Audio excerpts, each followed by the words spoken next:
All right, it's the Cavaliers hosting the Thunder in their first meeting of the season. Opening play, Garland shifts and snakes his way through the Thunder defense for two. And then it's LeVert on the right wing. His three-pointer is good. And Karis LeVert, I want to go higher. Big-time jam at the rim with two hands. Then you see Donovan Mitchell over there in the brown jumpsuit, getting off the bench immediately as Lopez goes to work. Captain Hook, the hook shot is good. Cavs work around the corner to Raul Neto, who connects on the triple try, and then it's Jared Allen, bottled up, puts it up and in off the glass. Evan Mobley, his three-pointer's up and through. And as Fred McLeod would say, Garland bruising ankles and egos as he goes for three, takes the Cavaliers' lead to the halftime break. Then Garland putting on a move, feeding Mobley at the rim. Thunder tie it up in the fourth, but Evan Mobley puts the Cavaliers back on the high side. Another big three for him. Then he goes down the lane, the give-and-go action to Jared Allen. Lamar Stevens steps up, hits a big-time three, and it's Mobley putting it on the floor. Allen putting the Thunder away. Cavs win 110-102. That's God, yours. who does those? That's yours truly, Logan LeDuc, in the flesh. If you do not see our post-game shorts, Logan puts those together. He does great work. Logan is here with us today. We're talking Mavs-Cavs. Justin is on his way, probably like 10 minutes. We're going to have the full crew here for a little bit. The description is going to have a link to join the StreamYard. I'm putting it in right now. If you want to come on, give your thoughts about Mavs-Cavs. We're going to be doing that. But besides that, Logan, I know you're excited for tonight's matchup. We get to see perennial scorer in the National Basketball Association in the Western Conference, Luka Doncic, and it should be an interesting one. He's my favorite player in the NBA. I love Luka Doncic. Really? I do. I love him. I mean, obviously, Donovan Mitchell has kind of made it really tough to change that opinion. But all-time LeBron. My original favorite, Chauncey Billups. He's the one that got me into basketball, actually, when I was a Pistons fan. And now it's Luka Doncic with this new generation. I really love the way he plays. I do think Dallas is going to waste his prime if they don't make some moves soon enough here. They tried with Porzingis. It didn't work. This is a new era. It's a good, solid, balanced basketball team that can win some games. They won't go very far, but Luka is Luka. So big test tonight for the Cavaliers. Yeah, huge test. I just don't have a lot of confidence in our ability to score superstars. That's something that this young team has struggled with. Yeah. I think for the past at least 2 seasons, you would expect to have a lockdown defender on the roster, but it's just one of our, I wouldn't say weak points, because you do have Evan Mobley, you do have Jared Allen, and with that being said, Evan Mobley could guard, anybody, basically up to a 1. Some of the better ones in the league he could likely guard. But it's like, do you want to move Evan Mobley onto Luka Doncic? It was suggested today on Twitter to us from Ashton. And before we keep going, shout out to Ashton. I hope he's watching. That man was locked in at the Cavs game. Cavs-Lakers, he was locked in. They brought home the dub for us. But yeah, Logan, Luka, how are we going to stop him? Do you think Evan Mobley's the answer, or does that create more problems than it solves? I think you throw Lamar Stevens on him. I think you just frustrate him, get in his jersey, give him a few bumps. I think that's all you really need to do. Obviously, you'd love to have Dean Wade right now. You'd love to have some height. Mm-hmm. No regular guard can guard Luka in the NBA, and honestly, not most players in the NBA can guard Luka. But I think if you overthink it, that's when you're going to get yourself in trouble. Whenever we try to get cute, that's when we get ourselves in trouble. So I think you start with Lamar Stevens. He's your best perimeter defender in the starting lineup. You throw him on Luka, throw that height at him. I think Stevens goes about 6'6", 6'7". And he's a guy that just likes to frustrate. He likes to get his hands on you. He's not scared to pick up a foul or bump into you. So I think, as far as winning recipe tonight, attack that basket. The Mavericks don't have a whole lot of resistance down low, and we've got 2 of the best bigs in the NBA, side by side with each other. I think we actually had success last season in Dallas because we attacked the basket. I think Mobley and Allen had their own personal layup and dunk line last season. So I think the keys for tonight, obviously Luka's probably going to bring about 60% of their offense when you include rebounds, assists, and points tonight. I think that's okay. If Luka walks away tonight with 40 points, you make a hard-earned 40 points, right. 9 rebounds, 8 assists, but you're holding other guys in check. That's the key. Obviously, the big key for me tonight is the Cavalier Killers. Tim Hardaway Jr. is one of the OGs. He has frustrated me since the very beginning back in New York. Him and Lou Williams back in the day, those are the 2 originals. And then you have guys like Spencer Dinwiddie, just a very solid basketball player that plays really well alongside him. They're missing Maxi Kleber tonight. They're missing Josh Green. But this is a team that likes to play small. It's very different to what the Cavaliers like to play. They get Luke out there with a bunch of shooters. It's kind of like, it's not kind of like this because obviously Dwight Howard and Luka Doncic couldn't be further from the same NBA player. But it's what Orlando did. They knew Dwight was going to get so much attention that they just put shooters out on the wings and multiple of them. So I think that's what Dallas has really done, what they've built. They need to bring in a star, but for now, in these times, they have shooters all over the planet. Honestly, Dallas is an interesting franchise because they're built on that excellent. Mark Cuban is just the excellency. You kind of feel it from that guy. It's interesting with Jason Kidd. He's had a not a simple tenure there, I don't think, but serviceable as a head coach in the National Basketball League. And then they stumble upon another, international player in Luka Doncic, similar to Dirk Nowitzki, very, very, very similar. But I do think that you hit the nail right on the head with that. They're balanced, but not a whole lot of extra firepower that you should be nervous about. With that being said, the Cavs make just random average players or people you've never even heard of look really, really good. Yes, they do. So it's going to be interesting for this game. We got 8 people in the chat. Appreciate every single one of you. Before we move on, and if you haven't already, make sure you hit that thumbs up button so this video and live stream gets out to more Cavs fans. Hell, Mavs fans. We'll bring them on the show. We'll talk to them. Turner says, can we get Lowry back for this game? That'd be a nice addition. Can we get Lowry back for the rest of the season? I miss Lowry. No love, no hate toward Lowry. I'm shocked. I am a little bit shocked by his number output in Utah, but I didn't think he was going to be the guy, but I knew he was good enough. We knew he was good enough over here, Logan, and we kind of recognized that last year. We will be seeing him. We play Utah soon. A couple games. Yeah, I think so. I think either next or the game should be a nice, fun reunion. And Ashton, we got to do a better job of getting the ball inside so we don't have to settle for jump shots. That's exactly what I'm saying. We don't need to settle for jump shots. Not against this team. Not against Dallas. If you're okay, the only people I'm okay settling with jump shots are Donovan and Darius. And there's no other person.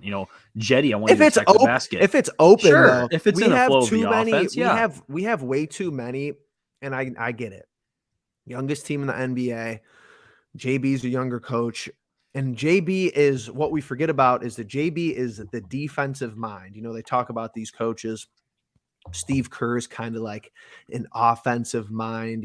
There's some people who are more balanced, but JB really isn't known for being this offensive guru. So we have these empty possessions where I just hate the shot selection. And that's really it more than anything. Sure, we have a couple possessions here or there where it's just like too much dribbling, but most of the time we have decent to good to great passing. But I just think the shot selection from some of our guys suck. So I get what you're saying with DG and Spida shooting the ball. You're pretty much the only 2 people who have the green light anywhere on the court. Yep.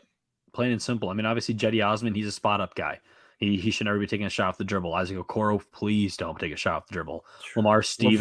LeVert takes these not serious drives and pulls up, and I want to turn the television off sometimes. LeVert has honestly been the one bright spot in the last 3 games for the Cavaliers. But and obviously he does frustrate a lot of people. I get it. He seems like he makes the $1 million move with a 10-cent finish very often. And that's what you're talking about, Jeffrey, is empty possessions. You can make this great move, but you get nothing and they go down, and they score a 4-point swing, and all of a sudden they have a different ball game. That's been the story of the Cavaliers this season. Missed shots leading to easier shots down at the other end. You got to cash in. If you don't cash in, get back on defense. I mean, this is basketball 101. This is nothing that is revolutionary that I'm bringing off my mind right now. This is a Cavalier team that has struggled lately because they've gone away from what was working. And what I mean by that is, first of all, that San Antonio game was pathetic. I'm just going to go ahead and throw that out there now. That was pathetic. They let guys get open on the wings, and believe me, you can't do that against Dallas. This team will burn you from beyond the arc. The only place you have this advantage right now with this Mavericks team is getting in low and getting easy shots. Especially with the height discrepancy. Force them to the basket. Yeah. Dorian Finney-Smith, he loves to pop them from 3, but he's not a guy that's going to put on the floor and get to the bucket very easily. Tim Hardaway Jr. will, but he's kind of like LeVert in the regard that when he's inside the 3-point arc, he's got a lot less in his bag, in my opinion. It's you got to force these guys to be uncomfortable. This Dallas team functions as everything is around Luka. If this other player is not in the position that he's usually in, they're usually very uncomfortable. They run their offense very poorly. this has happened. This has happened many times. I watch a lot of Dallas Mavericks basketball. This is a team that the Cavaliers can beat. This is a team I think they should beat. This is a team I think that they will beat. And I do think that maybe at home. if they stick to what makes them successful, get the ball in low, make Dallas uncomfortable defensively, plain and simple. And I think Ashton is very precise in his comment because, like I said, we were firsthand witnesses of the Lakers game, which I think is the most recent best game we've played. You could argue OKC, but I think the Lakers game we played better as a unit. What happened in that game? And it doesn't have to happen like this all the time, but Jared Allen had 20 points at halftime. Why can't that be the highlight? Yeah. But it's just like, it's not even, that doesn't even have to be the offensive game plan because, yeah, that does kind of sound silly. Why is Jared Allen the number one option on a team with Donovan Mitchell and Darius Garland? But you might as well go down there and draw up specific plays to get our bigs involved where they should be the best at, down low. And if they stop it, they stop it. That'll actually open up other avenues for passes, for, kick the ball out, whatever, shoot behind the 3-point arc. And I think it just makes more sense that way. I never understood that, even with the way the NBA is, because my thought process has always worked the same and the NBA is going the other way. But I would always, if I was a coach, I would always design my offense from the closest to the basket outward. I know it's kind of backwards now. It's kind of like, all right, let's get a couple 3-point shooters who aren't going to miss. And then we could kind of sneak our big guys in there, Golden State formula, put Kevon Looney somewhere and go on with your life. Like, I get it. Trust me. You talked about JB and not being a great offensive mind. To me, this is all the Cavaliers need to do offensively. I think it's worked every time. It worked in the Atlanta game. The San Antonio game pisses me off. Yeah, it did for sure. If the Cavaliers every freaking possession, and I'm not kidding when I say this, Jeffrey, if they would just do the high screen and roll, they would be so successful. So successful. Because all we do is we have Garland, Mitchell out there. You have one screen, Mitchell and Garland go around it, then you make a crossover move to get to the lane, and then you have 3 options: score the ball, bounce pass to the right, or kick out to a shooter in the corner like Jetty, like Kevin Love, if they ever want to come around and get back to what they were doing. Lamar Stevens, Karis LeVert, all those guys. That's all this Cavaliers team needs to do. Anytime that they're dribbling the ball in nowhere and working around, I'm all for ball movement. I am, and that's what makes the Cavaliers successful. But that first move, I think, should always be the high screen and roll. I really think that should be the first thing that they do when they come down the court in a half-court offense. Pick and roll heavy with this Cavalier team. That is their bread and butter. That's going to set up other opportunities and other chances for them to make a great possession out of it. Ashton, funnily enough, this is when LeVert is like pushing his worst, but LeVert pushing his best is when he drives down the lane and dumps it off to a big or dumps it off to somebody slashing from the top of the key. He really is better when he passes first because it makes the defense play him honestly, which gives him better looks at the rim because he's really, really not that talented around the rim. I feel bad too, because I feel like in his Brooklyn days, he was. And now it's just like maybe the injuries, maybe I don't know what it is, but comfort level, I don't know. It could be a whole bunch. Not quite the LeVert I thought I was going to get, I'm not sitting here complaining about it. At the end of the day, this is a guy that comes off our bench, and if he gives you 15 points, I can't really get upset with him. Right. I do think at times he can take you out of the offense if he dribbles the ball a little bit too much and takes some bad contested shots. But you live for those days like the Boston game that he had, where he had a 41-point game. Knowing that he is capable of that on any given night is definitely still a weapon, and definitely still a guy that I think deserves a little bit more appreciation than he gets. But even I, biggest Karis LeVert supporter, can admit this season, and really for his Cavalier tenure, it's definitely been a bit rocky. Yeah. Definitely been a bit inconsistent. He's definitely hit or miss, and Ashton, just keep hitting the good points, brother. Keep hitting them.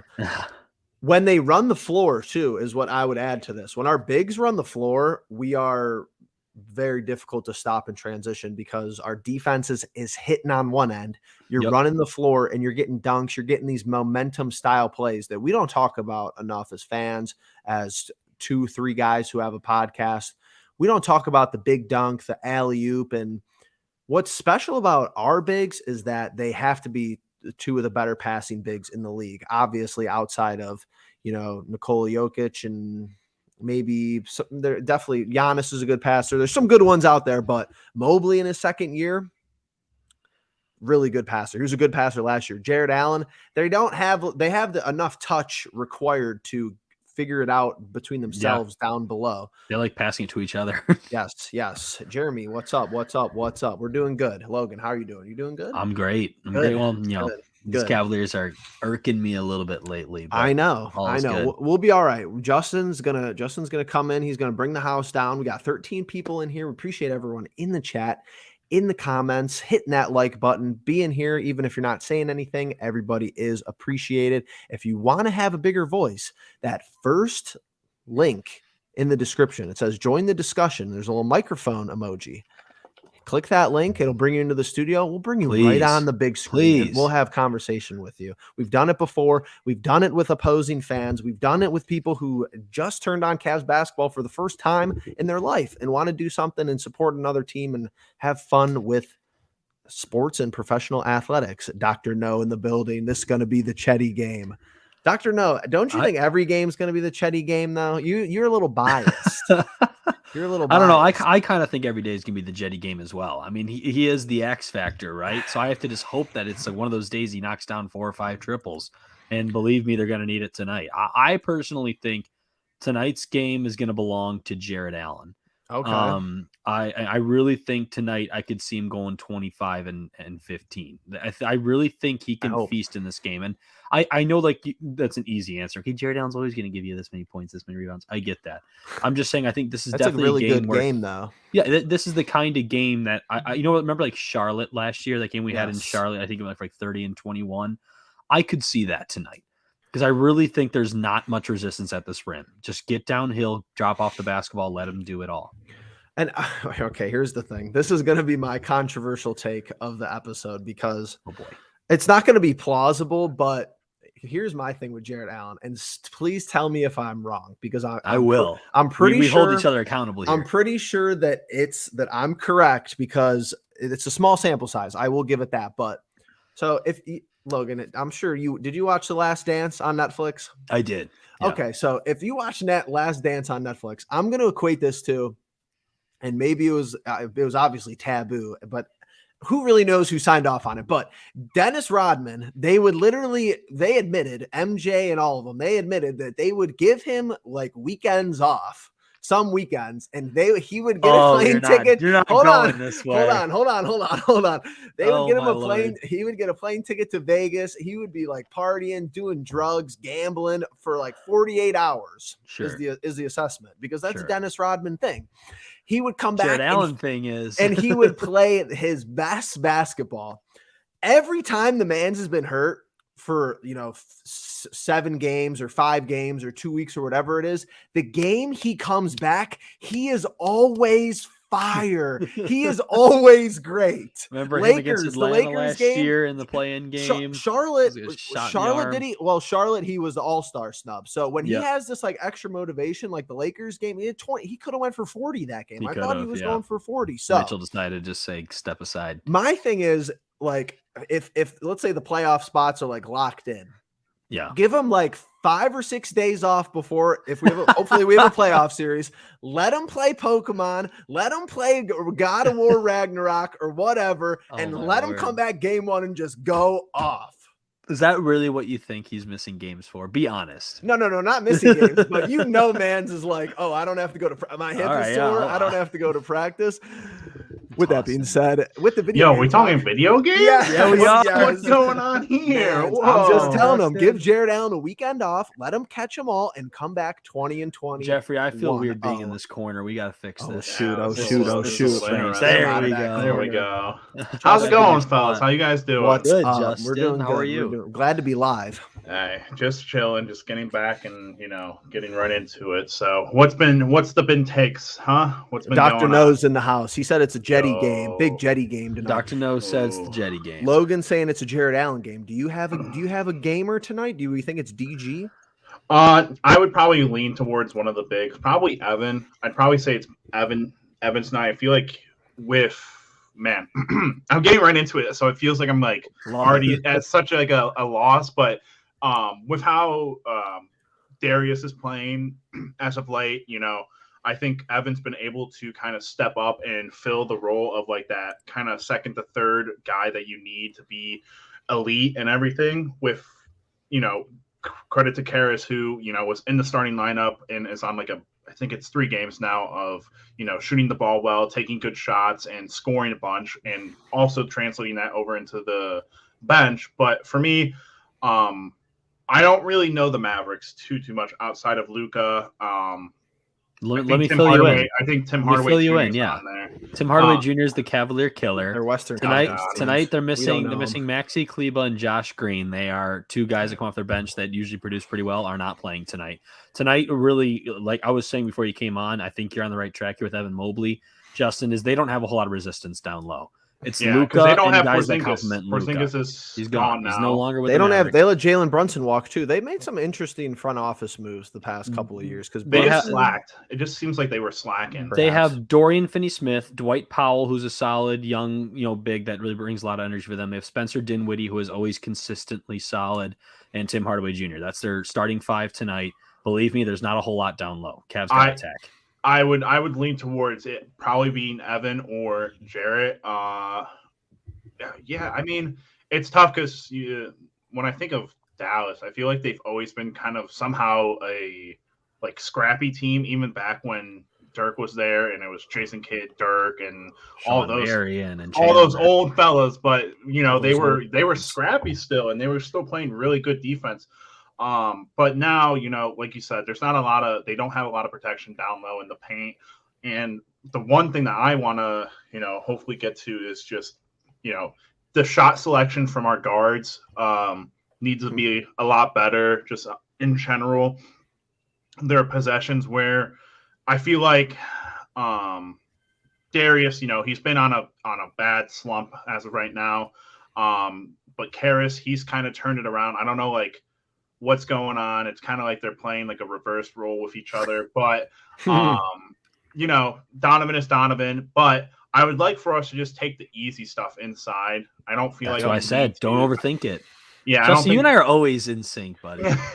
Well, hopefully when we get to the predictions, Raul Neto, then we're screwed. Oh, it's yeah, Raul Neto. It's like, but in general, I just think, man, the only thing that's keeping me from being like, yeah, this isn't a win for us tonight. It's just that we're on the road, and that's the road version of the road stuff sucks.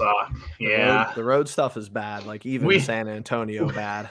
We got to get past this, and then we have we have 5 or 6 games, or 5. Yeah, we got a little homestead. But speaking of that San Antonio game, Jeremy, interesting comment here. Got to think if DG has the ball at the end of the Spurs game, and Mitchell is the one on the wing, DG either lobs to Mobley or hits Mitchell for a pull-up 3. Donovan attacking the rim was risky. Interesting. I didn't think about it like that as far as roles reversed. I kind of thought he went little soft to the rim compared to how he usually does as far as that. He took a really nice side step to get to the basket. I thought he went up a little soft. He went up a little soft. And that's soft. not me, that's just nitpicky, obviously. If it would have went in, we would have all been calling him a genius, but it's exactly. It's interesting the end of that game. Well, because you have no timeouts. How was that fourth quarter, Logan? I wasn't even awake. I'm not gonna lie. I'll be honest with you. I turned it on when I saw we were down 6 or something like that. So I turned it back on. The thing is with that last play, you got to have a timeout in the last couple of seconds. I'm sorry. Potato staff. People on Twitter call him potato staff. Dude, God. It's just, you can't, in that situation, you were coming off, let's see, I think the Mavericks, if I'm not mistaken, they missed a shot at the rim. It wasn't the Mavericks, the Spurs. It was Trey Jones missed on the left side of the rim on the reverse layup. They took the ball, went down the court. And when you have no timeouts, you are acting with 11 seconds. When you have no timeouts, you have to go the length of the floor. That ticker seems to be going quicker through your mind. You're not thinking about the right pass. You're not thinking about the right awareness play. is You're thinking about going to the frickin' basket and putting that ball in the hoop. And that's what Donovan was thinking. I have no problem with that. What I kind of had a problem with was Darius Garland damn near airballing the 3 in the corner on the second chance. And I get it. It's not easy, but his shooting struggles have definitely started to take a bit of an effect here on the Cavaliers. I'm confident he'll get it together. I'm not worried about that. I just think when you get a clean look like that, you got to knock it down. Not having a timeout, though, not being able to drop a play, not having that kind of structure is always going to hurt you in the final seconds. It feels to me like, with Darius, it's emphasized now how bad the shooting has been with this team. I'm going to keep going back to it for as long as these two are on the team. I feel like they'll be on the team past the deadline. But when Kevin Love and Chetty aren't shooting very well, when they're not hitting their jump shots very well, it's like, man, bad. we're at such a disadvantage because then you're relying on the starting lineup to get you all your points, and then Karras to, hopefully alleviate some of that pain. But it's tough. Like, watching Garland go through it, and we've seen like Mitchell go through it, not as badly as Garland has, like, and not in a stretch, but just shooting wise, he's had games where he'll make one of like 5 threes or something like that, and shoot 7 of like 20. But I just, for Darius, and I don't like the whole like he was icing his hand after the game thing. Like, I don't know. That's a little like suspect to me. I didn't see anything happen to his hand or anything, and That's a cop. Yeah, and I'm not a huge fan of that, but at the end of the day, like, it's a funk. I think, at times it happens, especially to such a young player like him, where he's trying to keep pace with his running mate. I think that's kind of part of it, is like he feels like he needs to carry an extra burden that was there last year, but not there this year. And I think that's kind of getting into his own head, and he might just be in his own head about it. So, but at the end of the day, like, Kevin Love and Chetty combining for 9 points. They'll always be the X factors. Yeah, it's such a recipe for disaster to rely on those two for a good majority of your 3-point / bench points. So. When our bench plays not even extremely well, if they just play like what they usually, if they don't get their asses kicked, yeah, like by the other team's bench.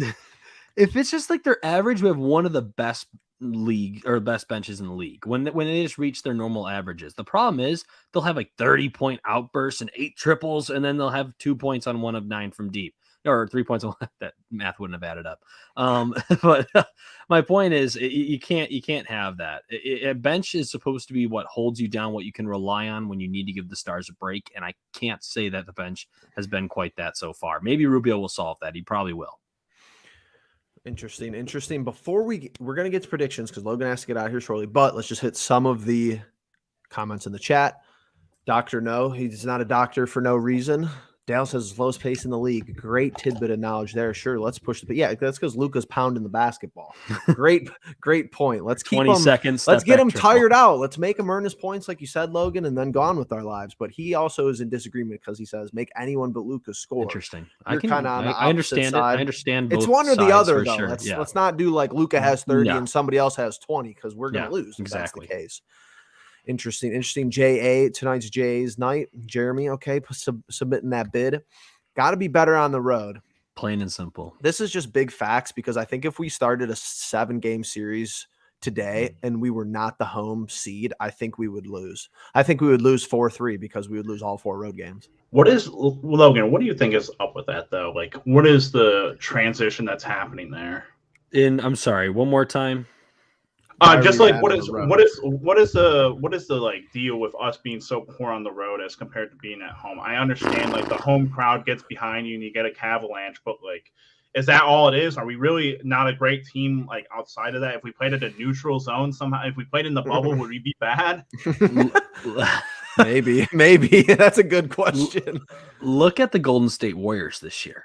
They're terrible on the road. They're garbage, but then they look like the defending NBA champions when they're at home. I really do believe there is just players in this league that are better when they play at home, and those players happen to be Kevin Love, Cedi Osman.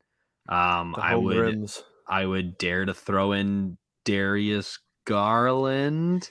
There is just some players in the NBA that can't show up on the road. And that's why I do think, and I know we're talking trades too soon, but that's why I do think eventually the Cavaliers, you have to bring in some guys that are just even keeled veterans. Honestly, I mean, Kevin Love is a veteran, but Kevin Love is inconsistent. He just always has been. I think you need to get some more veteran presence, some guys that will just, like Terrence Ross, right? Some guy like that. They'll just, doesn't matter where it is, he'll get a bucket in one way or another. I really think there isn't any rhyme or reason for it. We just happen to have a lot of guys that need to feed off the crowd to feed their game. And that's just my opinion. There's no scientific reason for why this is the way it is, but we definitely are a totally different team on the road. That's a decent assessment as far as the crowd. And I'm not certain this is what you're going for, but We do have MZC in the chat, and he would like to add a veteran player. It's not a Terrence Ross type of deal, but he says Cavs need to trade for Jimmy Butler. Miami might be looking to rebuild if they're 500 less at the deadline. MZC, give me a package. Send another. Oh, there it is. Okay, Jimmy for Love, Okoro, Windler, and picks. It totally depends where Miami is at the deadline. If Miami is interested in something like that.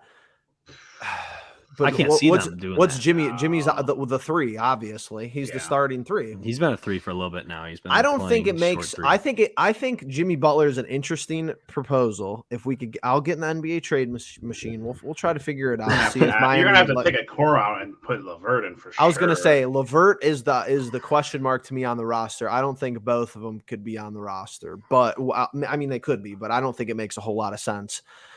Interesting, and I know he's been, because Bennett's been pushing the narrative, because he agrees that we have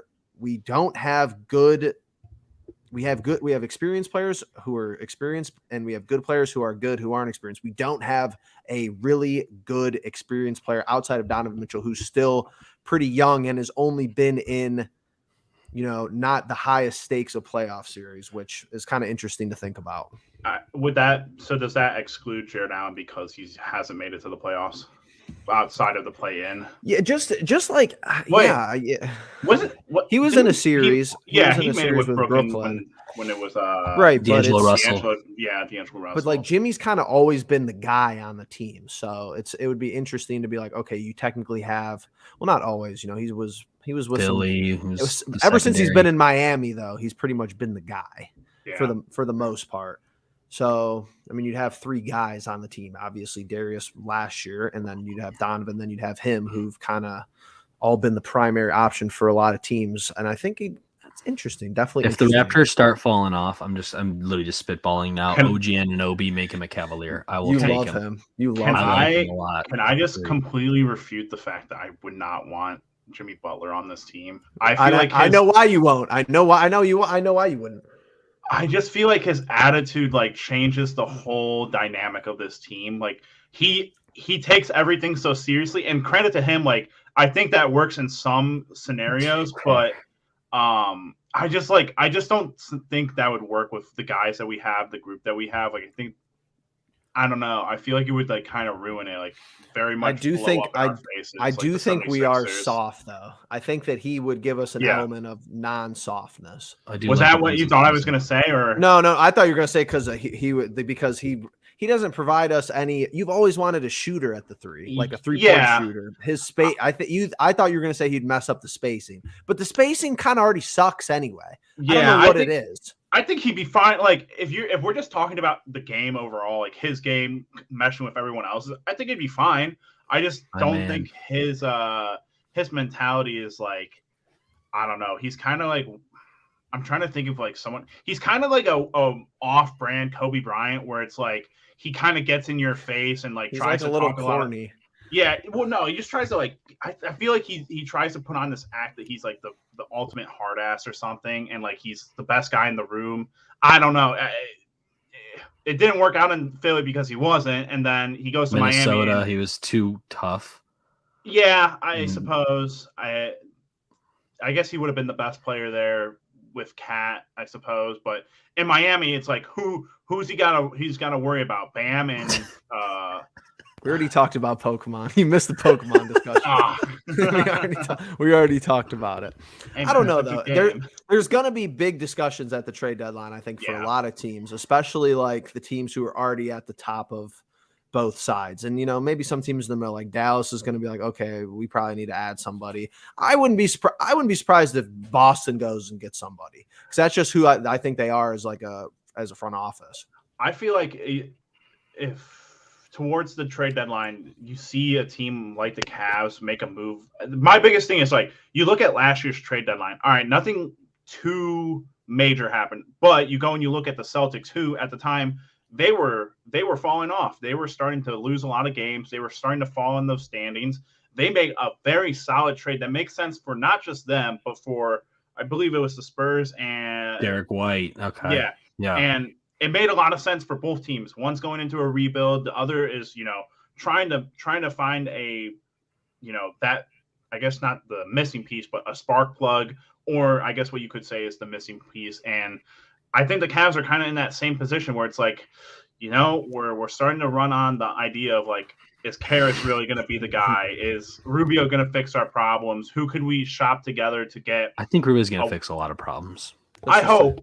I really do think so. This is such a quality. Jimmy leads a squad of Neto, Windler, Diakite, and Lopez to beat the starters. That's so true. I could see it. Then he's making everybody run in practice. I feel like he's like the guy who like coach is like, we're done. He's like, no, get on the line. yeah. Jimmy. Okay, interesting discussion. Logan's almost out of time here, so we're gonna get to predictions. We're pushing 40 minutes here. Logan is still in the lead after some abysmal decision making from us. Wait, apparently, I thought we had good decisions. Oh no! Yeah, wait a minute. Wait, I've trolled. You have trolled. Yeah, I've we're trolled. tied. We're tied. I've trolled. Well, but Logan's still in the lead because he was in the lead last episode. So Ty goes the winner. So but Justin. Well, I think the tiebreaker should be most guaranteed wins. Well, he hasn't used any, so he's only used one. And you've only used one, so the tie still goes to him. Oh no, wait. You've used two, Justin. But you said the Hawks game. Oh, maybe not. Or well, no, that's fair. We'll count that as a negative one. We'll be all right. We'll be all right. Should we do the Mavs first, or should we do them last? Let's do them last to wrap up the episode. Okay. Yeah. Okay. At 3 games at home, as you gentlemen were alluding to, I love playing games at home. 12 and 2 at home. Something amazing like that. Yeah. Love it. I think one of our most impressive wins on the season, kind of going off on a tangent, is the overtime road win in Boston, because I don't know how we did that, because we look like ass on the road. I digress. Logan. I know how we did it. Karras scored all of his points in 1 month. Pacers. God damn it, Justin. Pacers. Now hear me out, Logan, before you give a prediction. Are the Pacers this year who we thought Detroit would be? Yeah. I think it's a really good comparison, honestly. Yeah. Because I think they're good. Yeah, Tyrese Halliburton is a really solid player. Miles Turner looks more inspired yet again, and Benedict Mathurin is truly legit off there, as a starter. I think this one's a tightly contested game. I'm talking final couple possessions. I think we come out on the high side, though. I'm giving it to the Cavs. Okay, Cavs. Justin, what do you think about this matchup? The W. The W's. We're back at home. The W. I tend to agree, mostly because I'm going to probably predict tonight to not go well. And I don't know. Is this NBA scheduling? We'll go in reverse order. I'll start for the second Mavericks game in 3 days at home. 1 road game, one home game. Didn't we do this with Milwaukee like earlier in the year? Yeah. And I don't know if they're doing that on purpose, but no, we're at Milwaukee twice, weren't we? We haven't played them at home yet. Bucks here. Yeah.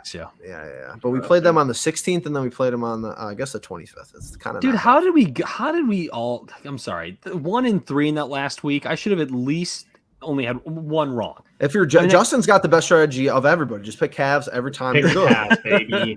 just get the variance, just to get the variance down. But I'm gonna pick us to win this rematch. Okay. I hope. Justin, which way are you leaning? Okay, you're going W. We're at home. W. It's a back-to-back.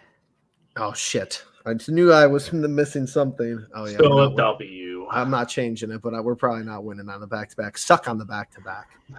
Tonight we have a day in between. I don't know how true it is that we're bad on the back-to-back. It's very true. It's extremely true. We beat the Thunder right after we lost to the Kings. We just don't have the conditioning. Too many pizzas, too many canes. I don't know what's the coaching staff doing here. Come on.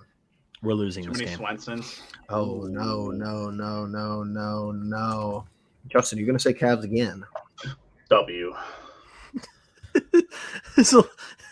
Here we go. This is the second game this year. I'm going to put big bucks on the line. If Donovan scores 40 or more in this game, I will be getting a Donovan Mitchell jersey. No, we'll put all the options on a spin wheel, and then we'll spin it on the episode. But if he scores 40 or more against Utah, revenge game. Not really a revenge game, but kind of like sentimental game. Too bad it's not in Utah. But I say we win that game too, because I don't think Donnie Mitch is going to let us lose to that squad. No, I'm taking the Cavs. All right. See your old buddy Colin Sexton. How about we go outcome and official score predictions for tonight, just to make it interesting. All right, you want me to start? I would love for you to start, Justin. All right, so score wise, I'm gonna say it's one. This is gonna be crazy, but I'm gonna say 111 to 108. Cavs losers. Is this right on the screen or no? Yeah, that is right. Okay, good. I didn't know because it flips it sometimes. Hopefully that is 111 to 108. Interesting. I think because I think when we come home and we play them, we'll probably beat them by double digits. Sexton is not going for 45. If Sexton goes for 45, I will. No, I'm not going to say that because he probably, knowing my luck, he probably will go for 45, and then I'll have a Utah Jazz. I'll have a Jazz uniform in my freaking closet that it's $100, and I don't want that highlighter yellow, ugly ass Utah nonsense in the closet. Those are some bad. They're bad. He probably will go for 40. He doesn't even play. Homeboy stays on the bench. That's crazy because they legitimately took like the blue out of their jersey colors, and it's still in their logo. Still like a main part of their logo, and their main jerseys are white, highlighter yellow, and the black. I got us losing by 2 tonight on some nonsense, likely. Oof. My final score is 111, 113, 104 Cavaliers. To me, it's weird. I like playing in Dallas, but I almost feel like Luka feels more at home sometimes when he's playing the Cavaliers in Cleveland. I know Cleveland has a big Slovenian population. Every time he comes, there's like the flags out everywhere. True. That is really true. And he feels very much at home. If you look at his performances in Cleveland versus in Dallas when he's playing us, it's very different statistics. I think the Cavaliers are going to surprise some people tonight and pull out one. And honestly, like I said, I have a 9-point victory right here. I think the Cavaliers can go up double digits in this game. That's just an itch. It's a feeling. I really think we match up well. I only take the Mavericks in Cleveland simply because of the back-to-back. And when you see a team twice in that span of time, it's hard to beat them twice, plain and simple. And I know we're really good at home. I feel like it's interesting. I think it's rare that Justin picks the Cavs to lose and you pick the Cavs to win. I know. Actually, maybe it's more of a trend than I think it is. So let's see. What would be the outcome this week? Could Jeffrey catch me? Yeah, you could. If I get both those wrong, tonight's the big game. If I get both the Mavericks games wrong and you get Logan, both you right. went out on kind of a limb this week. Me and Justin are the same, so no movement there. But I'm 2 games back of both of you. So if I could pick up a game or 2 on you, we'll all be tied. I think it's more likely that the Cavs they do this kind of weird they lose 2 games in a row and then they go on a big win streak kind of thing. It's where my head's at 4 with or 5 this. games, right? I also think it's the first time that they're seeing Luka this season, and it's I feel like they'll struggle because they won't know who to guard on him first, and it'll be he'll go. It'll be like the last play-in game for us last year, where Trae Young, for the first couple of quarters. Am I wrong? Do I remember that right? Where Trae he didn't shoot the no. I'm sorry. I'm thinking of when he played Miami afterward. He was awful. But yeah, I just think that we'll have. He wasn't great in the first half of that playing game, though. That's what I thought. He wasn't great. He was elite in the second half. Yeah, he was elite in the second half. Hooked us. Interesting. We love the Sexton. The Sexton digression has gotten a little out of hand. He's still in our head. Yeah, well, he was never in our. He was never in our hearts. He really wasn't. Never in our hearts. That's so mean. Come on. Listen, it's a 2/3. Oh, I can't it's a 2/3 of Colin Sexton wasn't in our hearts, and Colin Sexton was in our hearts. Logan's fighting an uphill battle over here. I don't know where he lies in my heart. I know Donovan's in my heart. Nowhere. I know Donovan's for sure in my heart. If he pounded the hardwood again or slowed somebody down, and then he turns around and people are just trolling that little thing on the back of his head. Hilarious. That's what I hope it doesn't happen tonight. I hope Luka doesn't get 2 fouls on somebody in the first 3 minutes on his trollery nonsense. Just be straight up, and hopefully the refs aren't. But I love this. Before we head off for the night, because it is 45 minutes, we did kind of get a lot of talking. We got our predictions in. It was a good Cavs Encapsulated episode. We've added 8 people, all the way up to 15 people. We appreciate everyone hitting that like button and throwing subscribes and sharing with all your friends who like Cavalier basketball. But B Skrills, he's on the scheduling. You got Baltimore and the Browns at 4:30, and I think Mavs and Cavs at 7:30. So that could be like 6.5 straight hours of depression. Yeah, it'd be bad. It'd be real bad. My goodness. I've had Just smiling 23 through it years of all. depression with this. Good I mean, Lord. come on. teams. Since 1999, we've known this. We had one Yes. bright spot in 2016. 1999. That gave me enough life to live probably the rest of my life. And I won't hopefully need another one probably. anything else is icing on the cake. Yep. Ooh. It's all All cherry right. on top. Wait, 2016. What? What? You said NBA 20 finals? Oh, no, I was thinking of. I'm sorry. I was thinking of the The Browns. Best year in Cleveland sports Justin's history. like, Justin's I'm like, we sorry, won the I- Super Bowl in I was 2016. I was so confused. Was I in a like, coma? I was like, the Browns weren't the Browns like 1-15 that season or something? I was Probably, like, yeah. 2 years later. Or 2016 something was a like great year. But who's got final thoughts? Justin, final thoughts. Then we'll kick it to Logan. Then we'll sign off. that. Ooh, baby, it's a good day to be a Cleveland Cavalier fan Let's because hope. it's not a good day any day to be a Cleveland Browns fan. And the Guardians are doing some stuff and I don't know about, and just Josh got Bell. that covered. So hopefully, I need you to know, make it short. the next time we're Mike here, Zunino. I'll be Ooh, up. that's tapped Jeff will in. have caught Logan, and Logan will be in last place because that'll always be funny to me for some reason. Oh, trash talking abound. Logan, do you have a rebuttal for you being in from first to last? 0-0. Justin, 47-19 last year. That's That's what I was. That's Hall of Fame numbers. You are. And I We know- already have 12 losses this year. I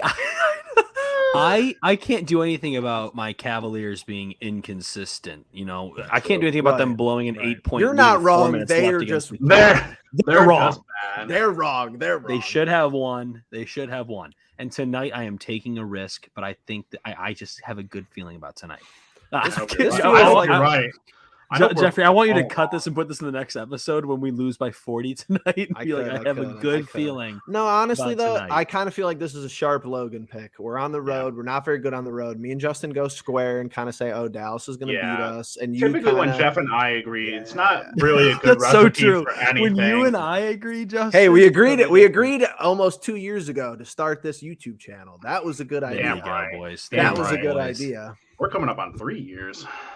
Yeah, I know. But the first of the year is the YouTube is like the actual YouTube channel Yeah. inception day is our anniversary date on YouTube. So January 1st, 2021. So 2-3 weeks here we'll be doing 2-year anniversary specials. Which 24-hour stream talking about Cleveland sports. Just that's a great idea. Imagine before and after of what it looked like at the beginning, and then 24 hours Good- later. good what you God. guys That's look a great idea. good God, what have I done? like. At least a 3-hour stream Oh. to celebrate 3 years. Then Oh, I'll really, baby. then I'll really enter a coma after that. Oh my gosh. Oh, 24 hours live stream, but all we do is watch 2022 Browns highlights. Ooh, All right, well, that's a good ending. He's point. leaving. that is a good spot. He's leaving the house. All right. Cavs About to jump Encapsulated in the episode. I don't know. I stopped naming them with episodes because I just wanted to name them how we wanted to name them. Cavs Mavs tonight. Turn off this live stream. Wait about 35 minutes because the NBA can never start on time. Tip off will be about 9:12. Mark my words. Watch your clocks. At 9:12, the ball will be going up. in the air. 908. 908. 907. Jeez, no, they take forever, especially with Luca. Luca's going to be touching all the basketballs and dribbling this, and Oh, Hey, my Jared hey, Allen's hey, gonna yo, be he ain't no waving at Rudy people. Gobert. Calm down with Back that. off, Luca. Okay. Start Cavs COVID Encapsulated. 2.2. Good job tonight, boys. Appreciate it. We love going live. We love doing it. We love everyone in the chat. We love everybody slapping that like button and then going on with our lives. But it's a good night for the Cavs and the Mavs. They rhyme. So Crack open your favorite beverage and settle on in. if you know, you know. If you know who You know, that you is, know. put that in the comments. Put that in the chat. If you know, Love you that, know. man. Before we guys see you again, we might pump up. We might notch up the content. I'm thinking about it. Maybe after the deadline or after the All-Star break, we'll get into more detailed scheduling, kind of get more stuff out to you guys. But with that all being said, appreciate everyone in the chat. Appreciate everyone fans of the Cleveland Pulse, and we will see you guys next week. 3 most important words for the Cavalier faithful: let them know.